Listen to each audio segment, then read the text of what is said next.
I'm certainly not jealous, but I have to admit, you're fortunate, Emily. You have a great family, and Mike is a good man. I can't recall you two ever arguing. Everything is always so peaceful. And you also have a wonderful son. With parents like you, how could he not be? Mike is truly like a father to him. Two benches lay by the rundown shed.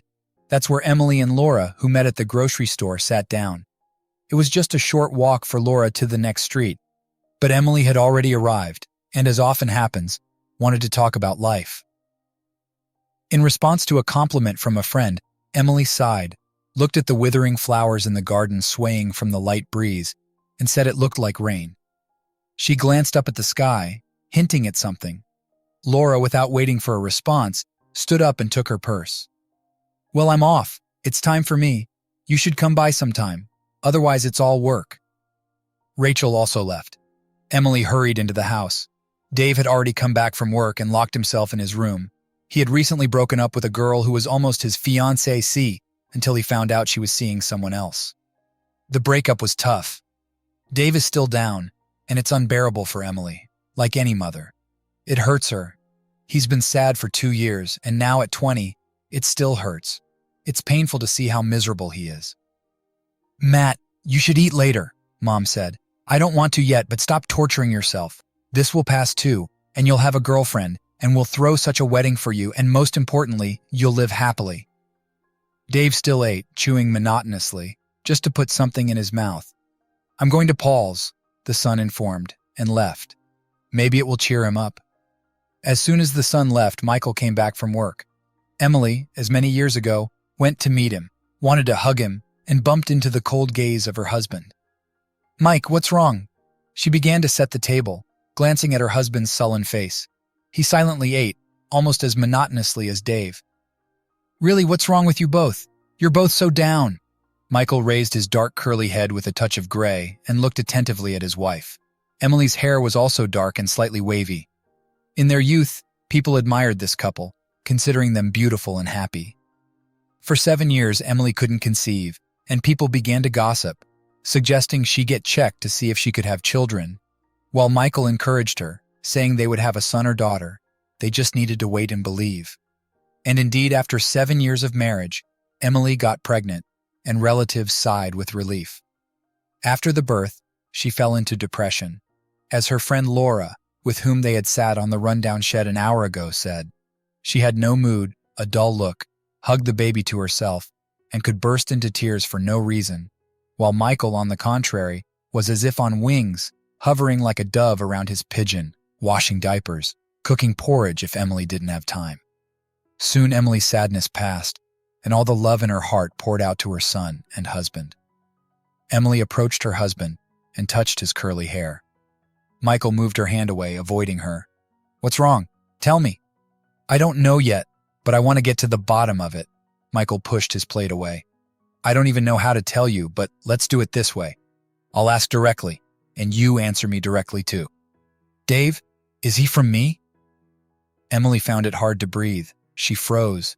Her hand mechanically reached for her neck as if wishing to free herself from another collar of her blouse. Mike, what? Who put such an idea into your head? What difference does it make who said what? Just answer me directly. Dave, is he from me? Well, of course, he's your son. Then why are you blushing? Why are you stammering? I know that Dave is my son. He's not your biological son, whatever the case, but the question is different. Is he from me or not? Emily found the strength to answer firmly. And enough about that. Besides the fact that the son is upset, you start too. Michael heavily rose from his chair. The conversation didn't go well. Emily, with trembling hands, began to clear the table, nervously dropping a fork or spoon, then quietly peeked into the living room. Michael was attentively flipping through their family album, examining his son's and his own childhood photos.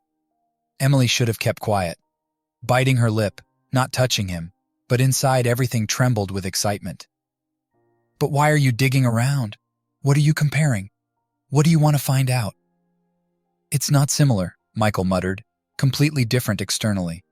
Yes, he doesn't even look like you. Well then, he looks like himself, Emily said. It doesn't necessarily mean that children should look like their parents. Dave turned out like this. By the way, his hair is also dark, like yours. Don't sweet talk me. I'll tell you this. There was no shadow of a doubt today, but now everything has changed. People who were with you at that time have appeared. Do you remember? More than 20 years ago, you went for training for 2 weeks, some kind of retraining. It got hot for Emily. It seemed her face was burning. She looked at her husband, trying to find the right words. Yes, imagine, I met a classmate today. You can guess who. She has lived in the city for so long, so we haven't seen each other for so many years. So tell me, Emily, who is George Williams? Mike, your son Dave is your son, the woman said tiredly. Emily.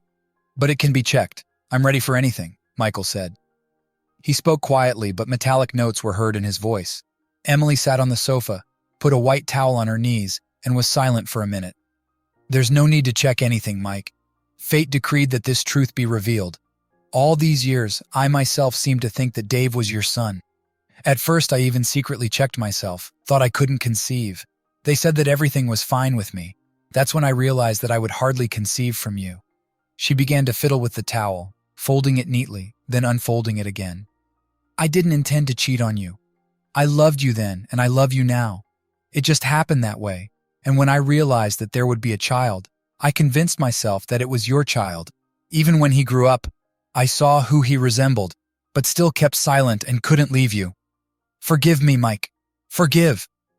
Michael jumped up and almost roared. This cry was like the roar of a wounded beast.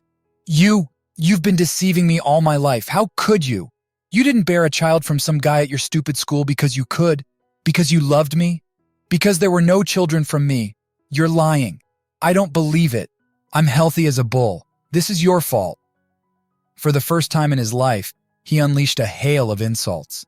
He only fell silent when Dave appeared on the threshold. The surprised look of his son stopped the parents. What's the shouting? What happened? Nothing, son. Go to your room. We'll figure it out ourselves. Wait, Michael stopped him. Why do you tuck him in like a little one? Maybe you'll even sing him a lullaby. He's already an adult man and has the right to know the truth. Michael approached his son, took his hand. Sit down, son, sit down. You're not a kid, you won't faint. It just accidentally turned out that I'm not your biological father. Understand? Your mom had you with another man. So there you have it, a real mess. Have you been watching too many TV shows or what? The boy looked at his parents, not believing what he heard. What TV shows? We have our own drama here. Michael started pacing the room, wiping his neck as if he had just shed a heavy burden. It turns out it's true, your mother just confessed. Mom, is it true? Emily tossed aside the towel, stood up, approached her son. Yes, son, that's how it happened, and I'll tell you everything. See, yelled Michael. It turns out to be true, and she hid it for 20 years. No, you really had to pretend. I wasn't pretending. I loved you. Don't you dare talk to me about love. You have 3 days to move out of here. This house is mine, registered in my parents' names, and you can go to your sister or your mother, I don't care. Mom, how could you? David's lips trembled. Calm down, son. Let's talk. Just the two of us, calmly, and then we'll leave here together. And why would David go with you? Michael stopped in the middle of the room. David is innocent. David has always been and will remain my son, even if a dozen children are born to me. And that I will have children, I'm sure of it. Just not with you. He approached his son. David, stay. This is your home, and I'm your father.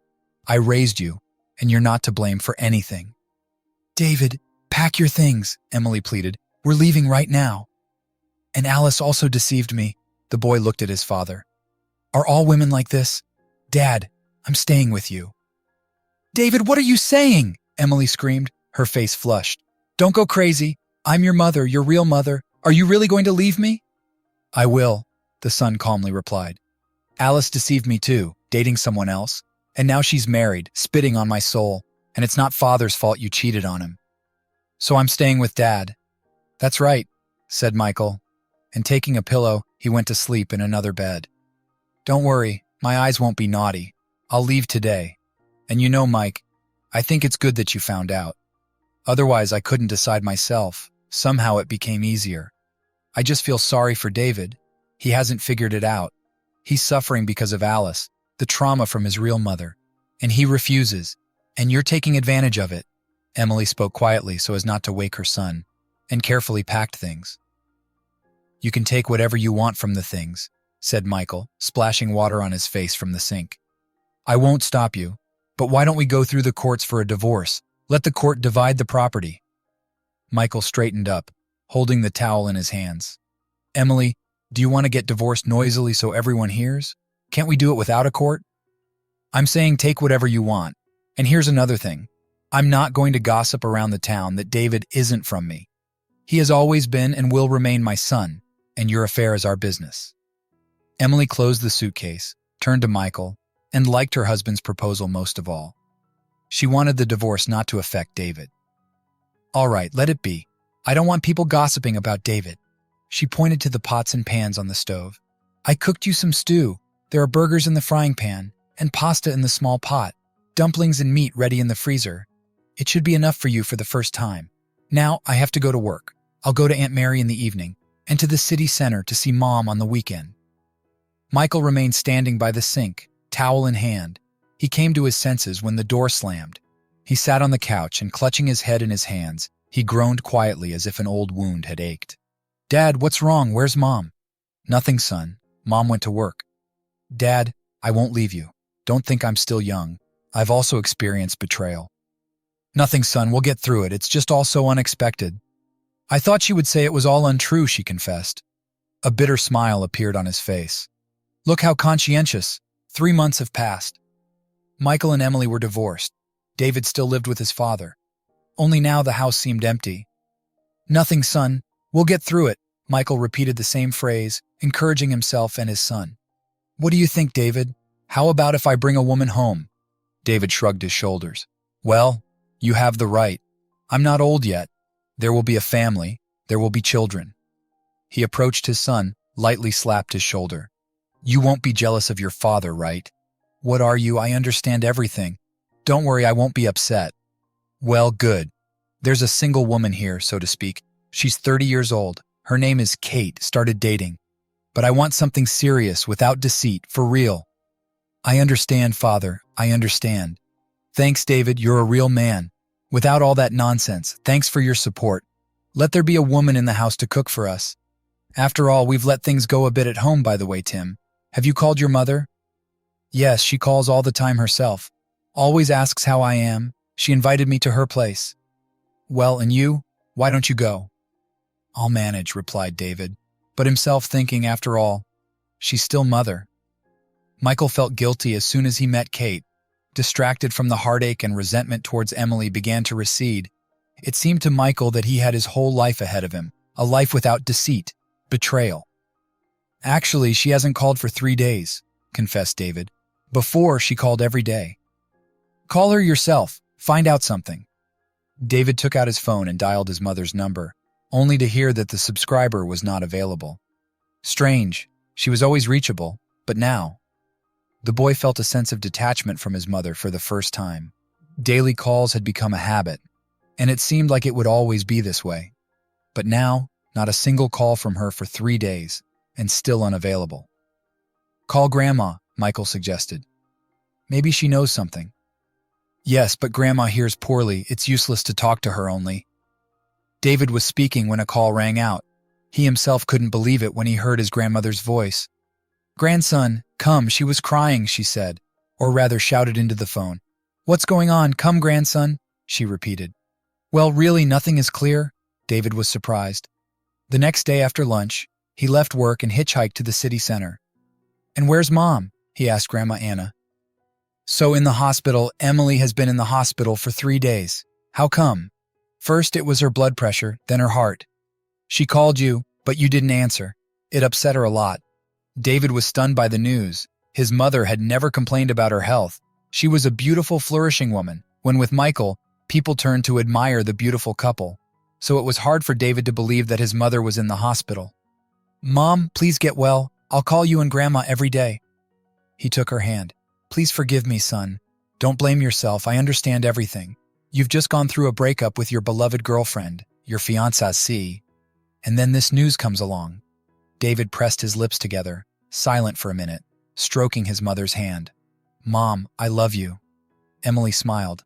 Sonny, I knew it, and I believed. I love you too. Go on, and don't worry.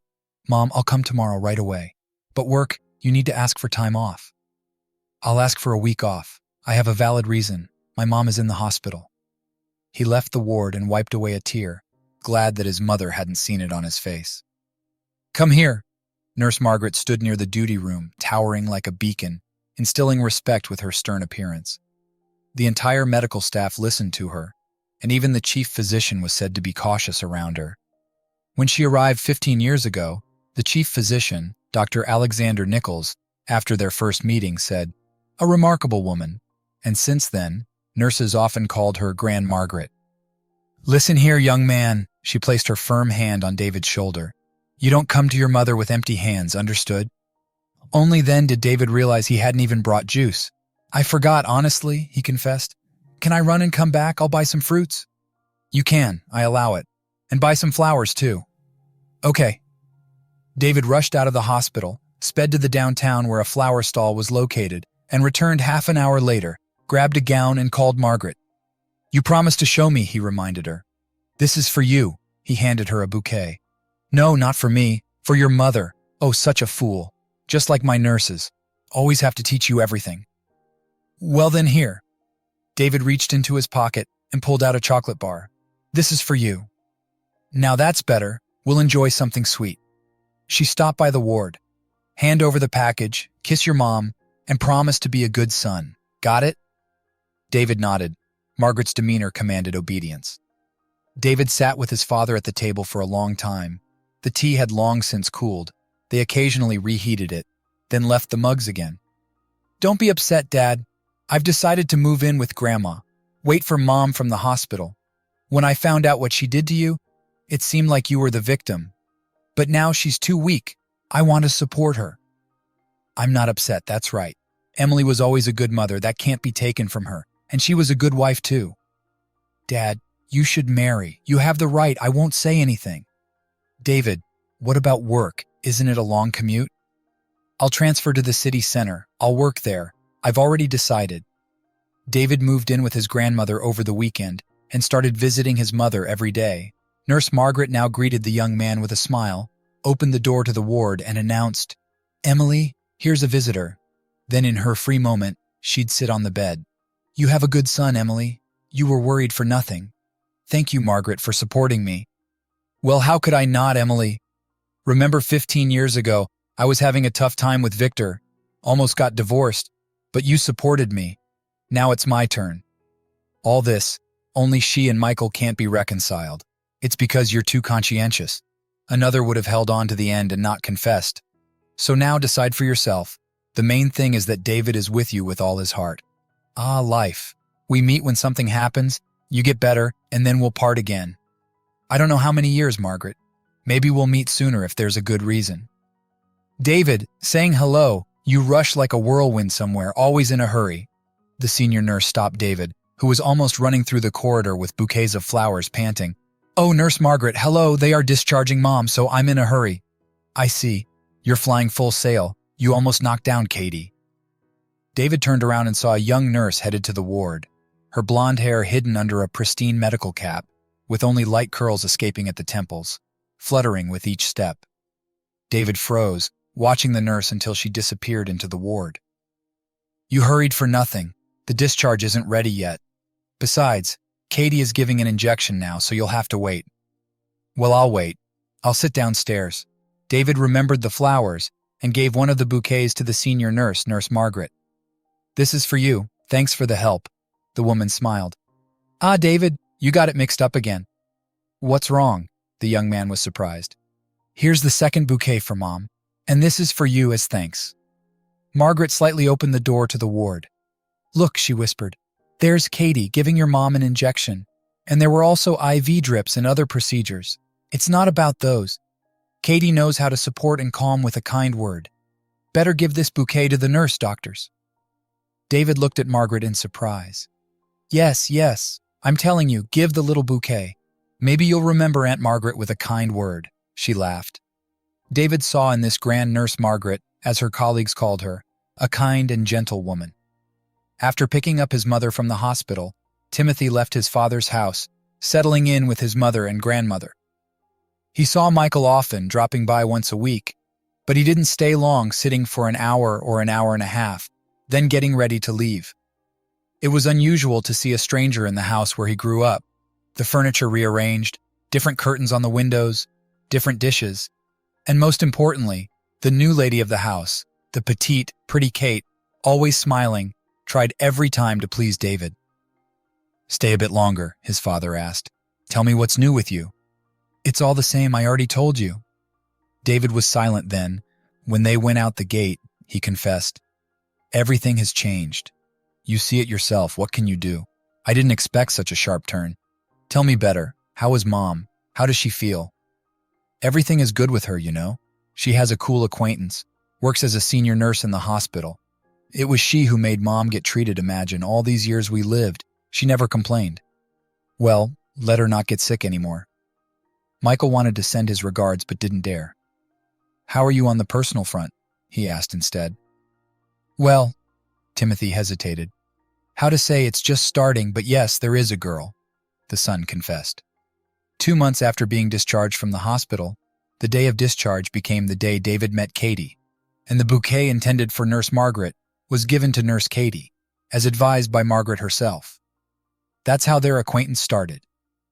Emily knew that her son was seeing the nurse from the local hospital, but she kept quiet and did not rush to ask questions. On the contrary, David started asking questions. "Mom, don't worry. I just want to talk about something. It might be unpleasant for you," David initiated as Emily sat down opposite him. "I wanted to find out about the man you met. You know what I mean. You probably want to know who your biological father is," she began, smoothing the tablecloth as if to iron out a small wrinkle. "I know very little about him. We met by chance and parted ways quickly. I did everything to ensure he couldn't find me. He didn't even know my last name. He was occasionally mentioned in the newspaper. He held a fairly high position in the region and had just divorced. I left and intentionally did not seek further contact. But if you want to know more about him, all issues of our local newspaper are kept in the library. He was often written about, and there's even a portrait of him. He passed away 10 years ago. I learned about it from the newspaper too. His name was George Prokhorov. Understand, despite George being your biological father, your dad, Michael, was your real father because he raised you, and he cared about you no less than I did." "I know, Mom. No need to justify yourself. I'll visit the library and browse through the newspapers. I just need to know something about him." David hadn't been to the library since his school days, and even in high school, he only went there out of necessity. This time he spent more than 2 hours flipping through old binders, studying various faces, catching a few reports, and even one photograph. He scrutinized the face of a stranger and found familiar features. At first, he tried to remember where he had seen this face, then realized he simply resembled the man who had not known of his existence. He left the library feeling tired, but with a sense of lightness in his soul, feeling immensely sorry for his mother, his father, and even this unknown George Prokhorov.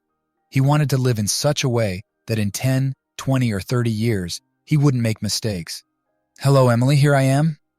Michael hesitated in the hallway, unsure whether to take off his coat. "Hello, Mike. Come in, wash your hands, and we'll have lunch." Emily, dressed casually, moved closer to the table. Michael eagerly took off his coat and headed to the bathroom, explaining as he went, "As David told me, I called you right away. It's serious. The son has decided to get married, though I haven't seen the bride yet. A very nice girl indeed. I think you'll see her soon. David promised to bring Katie to meet you, maybe even tomorrow." Michael sat at the table, coughing slightly. "Caught a cold, have you?" "No, it's just a tickle in my throat. So I came by to discuss how to organize the celebration. Money will obviously be needed, and we need to think about a gift. What do you think? Should we give it separately or together?" "I don't know. How do you want it? You're not alone now, right?" "Alone or not, I rushed to move Kate here." "What does Kate have to do with it?" "What does Kate have to do with anything? She's not to blame that we separated so quickly." "Emily, I rushed into all this talk about having kids. What kids now? My hair's gone gray, and it's unlikely I'll have any more children.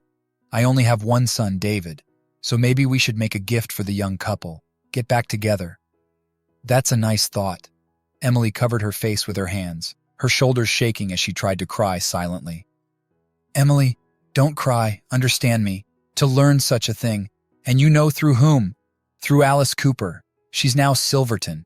And guess where I met her? In the city, at an auto parts store. She got divorced, and one of the stores was left to her. She recognized me while I was talking to the salesman, came out smiling. But remember how she used to chase after me in school? Anyway, one word led to another. She hinted that she was single and invited me over, but I laughed and told her straight. In our youth, it didn't work out, and now why bother?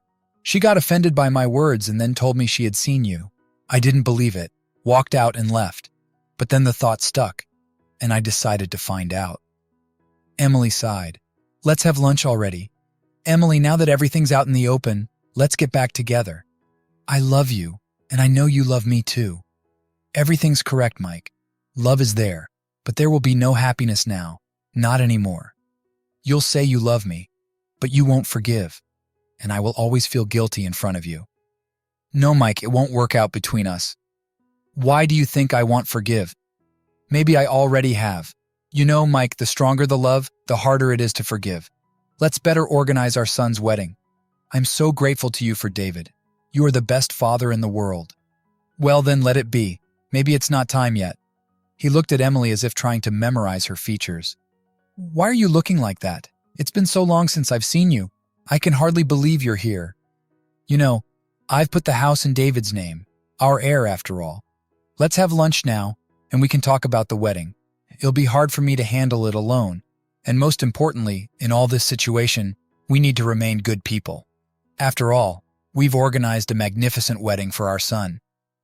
The kids were incredibly happy. Emily and Michael remained in a warm relationship, but now each had their own home.